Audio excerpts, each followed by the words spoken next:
Hello guys, this is Madhav Gupta and I welcome you all to my channel EduClub. Hope you all are fine and enjoying your day. So let's get started with I'm continuing this series class at Mathematics, where yesterday I uploaded a video regarding some basic concepts of how to solve linear equations, just as we discussed transposing of numbers, transposing of a variable and a consonant. So if you haven't watched the video yet, you can just check it out, and then you should watch this video so that your concepts are a bit stronger than else. So let's get started. I am just continuing this through my channel EduClub, and without wasting any time, I'll just directly shift to the question. So first of all, I'll try to make you understand the question so that if you are, because if you had understood the questions, it is said that 50% of the question is done.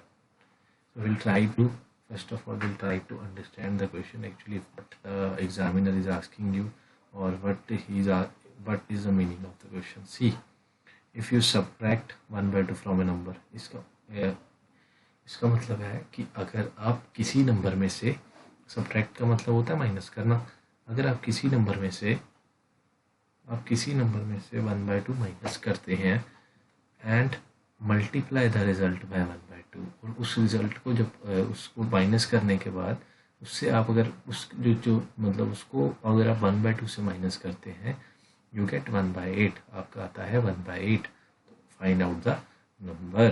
तो आप कुछ idea लग रहा होगा. अच्छा, मैं हम इस क्वेश्चन को ना एज आई गेस, मतलब मेरे हिसाब से अगर आप इसको x से करेंगे तो ये इजी हो जाएगा, क्योंकि मुझे वो नंबर पता नहीं है ना. तो मैं सपोज कर लेता हूँ, let the number be x. I will suppose the number to be x. ठीक है, अब मैं कंडीशन अप्लाई करना स्टार्ट करूँगा एक एक करके. I will start applying the condition.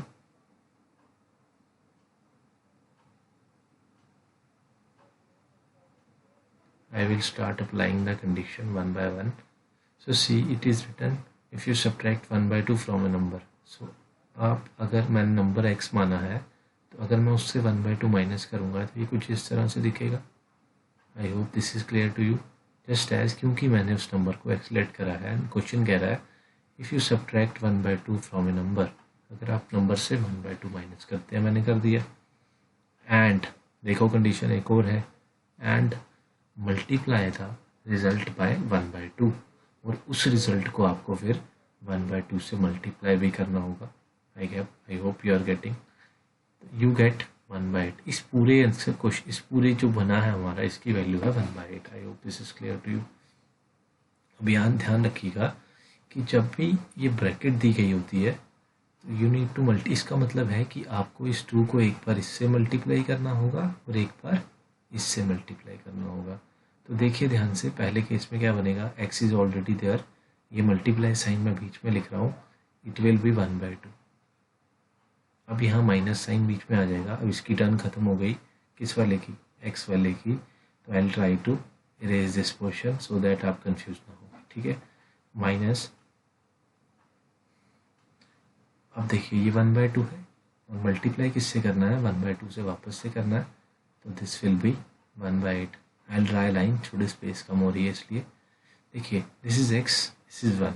आपको पता है किसी भी चीज़ को, किसी भी नंबर को मैं 1 से मल्टीप्लाई करूँ तो नंबर एज इट इज रहता है, तो it will be x/2. I hope this is clear. Minus, ध्यान से देखिएगा, इस 1 को मैं 1 से मल्टीप्लाई कर रहा हूँ. मल्टीप्लाई में ऊपर वाले को ऊपर वाले से, नीचे वाले को नीचे वाले से. ठीक है, 1 × 1 will be 1 and 2 × 2 will be 4 is equal to 1/8. I hope you are getting what I am trying to tell you.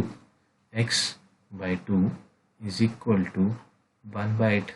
अपनी जगह पे अब ध्यान से देखिएगा मेरी बात, मैं कल वाले कॉन्सेप्ट रिपीट होंगे. अब ये जो है ना, ये देखो, ये पूरा क्या है, -1/4. अब मुझे इक्वल टू के इस साइड लेकर के जाना है. तो मैंने आपको कल भी सिखाया कि साइन जो है वो अपोजिट होते हैं, तो it will be +1/4.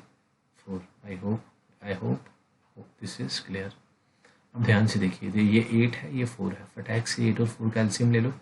This is 8, this is 4, 4 into 2 इज 8, 4 इंटू 1 इज 4, 2 इंटू, आप बोलोगे सर आपने डायरेक्टली 4 से स्टार्ट कर दिया, 2 से भी कर सकते थे। हाँ कर सकते थे, जस्ट बिकॉज स्पेस कम थी इसलिए मैंने 4 से कर लिया कि थोड़ा सा एक स्टेप कम हो जाए। ओके, तो देखो ध्यान से, 4 इंटू 2 एलसीएम होता है दोनों का प्रोडक्ट। ये कितना है आपका, यह है 4 इंटू 2, तो ये 8 आया एक्चुअली, तो एलसीएम आ गया 8। अब देखिए ये 8 है ना, ये चीज़ समझना ध्यान से, मैं कलर चेंज करता हूँ। दिस इज ऑलरेडी 8 ना, तो एलसीएम इज ऑल्सो 8, तो you need to multiply here with 1 only. ठीक है, मुझे मतलब इस तरह से करना होता है कि मैं डिनोमिनेटर को ऐसे नंबर से मल्टीप्लाई करता हूँ कि मेरा एलसीएम की वैल्यू के बराबर आ जाए, है ना। अब ध्यान से देखो, यहाँ पर 4 है, यहाँ पर 8 है, तो अब खुद बताइए 4 को मैं किससे मल्टीप्लाई करूँगा, 8 आ रहा है। सपोज मुझे नहीं समझ में आ रहा, मैं 4 का टेबल तो लिख सकता हूँ, 4 इंटू 1 4, 4 इंटू 2 8, 4 इंटू 3 12। देखो 4 इंटू 2 क्या था, 8 था ना, तो I need to multiply this with 8। अगर नीचे किया तो ऊपर भी करना पड़ेगा। I hope you are getting. 1 into 1 is 1 plus 2 into 1 is 2। I hope this is clear. सिर्फ उम्मीद ही कर सकता हूँ क्योंकि we are not connected physically. Is equal to 3/8। यहाँ तक कोई दिक्कत नहीं होनी चाहिए। अगर आपको कन्वीनियंट लगे तो I will prefer to erase this portion. अगर आपने नहीं उतारा है या नहीं स्क्रीनशॉट लिया है तो आई सजेस्ट कि आप पहले इसको पॉज कर लीजिएगा, फिर स्क्रीनशॉट लेके कॉपी कर सकते हैं। और यहाँ पर स्पेस कम है तो मुझे इसलिए मिटाना पड़ा। ठीक है, सो इसके बाद मैं कंटिन्यू कर रहा हूँ। यहाँ पे देखिएगा क्या स्टेप था हमारा last, x/2 is equal to 3/8। अब मुझे वैल्यू किसकी चाहिए, एक्चुअली मैंने नंबर को लेट किया हुआ है x, याद हो अगर आपको, तो मुझे x की वैल्यू चाहिए। बट ये जो 2 है ना, इट इज़ एक्चुअली ये मेरी आंसर रुकावट बन रहा है ना। तो व्हाट आई विल डू, मैं इस तरफ भी इसको, मतलब ये डिवीजन में है ना, तो आई जस्ट मल्टीप्लाई, जिससे ये कैंसिल आउट हो जाएगा। ठीक है, 2 इंटू 2 कैंसिल, 2 का टेबल आता है तो 2 इंटू 1 2, 2 इंटू 4 8। एक्स कितना आ गया मेरा, ध्यान से देखना, यहाँ कुछ नहीं बचा है। 3 इंटू 1 क्या होता है 3, नीचे ऑलरेडी 4 है, तो therefore the number is 3/4। I hope this is clear to you. Next I will move to next question. ध्यान से देखिएगा, the perimeter, let me change the colour, थोड़ा सा अच्छा कलर ले लूँ। द पेरीमीटर, ध्यान से देखो, पेरीमीटर क्वेश्चन रीड करेंगे पहले पेशेंटली हम लोग। The perimeter of a rectangular swimming pool is 154 centimetre. जिस बच्चे को नहीं पता है मैं जल्दी से बता देता हूँ पेरीमीटर क्या होता है। पेरीमीटर एक्चुअली क्या होता है, पूरी की पूरी बाउंड्री, जस्ट एज यहाँ से मैंने स्टार्ट किया चलना, ये पूरा, ये पोर्शन, ये पोर्शन, ये पोर्शन और ये पोर्शन। ठीक है, ये पूरा क्या होता है पेरीमीटर, मतलब आपका स्टार्टिंग पॉइंट और एंडिंग पॉइंट सेम होना चाहिए, कंडीशन है ये। ठीक है, तो पेरीमीटर उसने दे रखा है, जो चीज़ें दी हुई हैं फटाफट से लिख लेता हूँ। पेरीमीटर ऑफ रेक्टेंगुलर स्विमिंग, मैं उस रेक्टेंगुलर शॉर्ट में लिख रहा हूँ, hope you guys will not mind. Pool कितना है आपका रेक्टेंगुलर स्विमिंग पूल का जो पेरीमीटर है, दैट इज 154 सेंटीमीटर। ठीक है, इसका काम खत्म। आगे, its length is 2 more than, ये कंडीशन बड़ी ध्यान से समझना, its length is 2 more than twice its breadth. मतलब मुझे क्या बोला है कि उसने, कि जो मेरी लेंथ, जो उसकी लेंथ होगी वो 2 ज़्यादा होगी उसकी ब्रेड्थ के ट्वाइस से, है ना। तो बेसिकली मुझे लेंथ लेने के लिए, एक सेकेंड सॉरी, मुझे एक्चुअली लेंथ लेने के लिए क्या करना पड़ेगा, उसकी ब्रेड्थ को मानना पड़ेगा पहले कुछ। तो मैं लिख लेता हूँ, let the breadth equal, breadth be equal to x. ठीक है, मान लिया मैंने, अब मीटर लिख लो, कोई दिक्कत नहीं है। अब उसने क्या बोला, ये कंडीशन ध्यान से समझिएगा सब बच्चे, यही तो मेन कंडीशन है इसमें। क्या है ध्यान से देखते हैं, 2 more than twice its breadth. अच्छा मुझे ये बताओ पहले, आपको इसका समझ आया मतलब, ट्वाइस इट्स ब्रेड्थ का, इसका क्या मतलब है, उसकी ब्रेड्थ का ट्वाइस। तो लिख लेता हूँ मैं, लेंथ, लेंथ क्या हो जाएगी, मैं शॉर्ट में लिख रहा हूँ, ट्वाइस इट्स ब्रेड्थ मतलब उसकी ब्रेड्थ का 2 गुना। इतना समझ आया। अब कुछ बोलेंगे हाँ ये लेंथ आ गई, नहीं, देखिए इस 2 मोर देन, ट्वाइस के 2 ज़्यादा भी है तो +2 भी करना पड़ेगा। I hope this is clear to you. अब देखिए पेरीमीटर ऑफ रेक्टेंगल बच्चों, मैंने अभी आपको क्या बताया कि सारी का प्लस करना है। ये क्या है, बी ब्रेड्थ है, उसकी ब्रेड्थ शॉर्टेस्ट ब्रेड्थ होती है, ये भी ब्रेड्थ है, ये लेंथ है, ये लेंथ है। अब मैं डायरेक्टली फॉर्मूला बना के दिखाऊंगा आपको। दिस इज क्या, जब मैं प्लस करूंगा ये हो जाएगा b plus l plus b plus l. तो इसको लिख सकता हूँ 2 times l plus 2 times b, है ना, एल और एल 2 एल, बी और बी 2 बी। तो ये क्या हो जाएगा 2 एल प्लस बी। अब मैं यहाँ डायरेक्टली ये फॉर्मूला डाल रहा हूँ, ठीक है, 2 एल। अब एल की वैल्यू कितनी है सर, एल की वैल्यू है 2x प्लस 2। स्पेस कम होने के कारण मैं एक स्टेप छोड़ रहा हूँ, प्लीज़ समझिएगा मेरी बात को।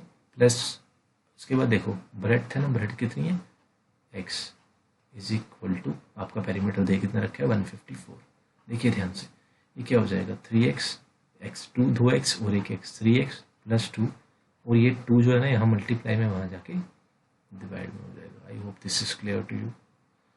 सो ये क्या, देखो ध्यान से, ये काटोगे जब आप 2 7 14, 2 7 14, तो 3x प्लस 2 जो है वो हो जाएगा आपका 77।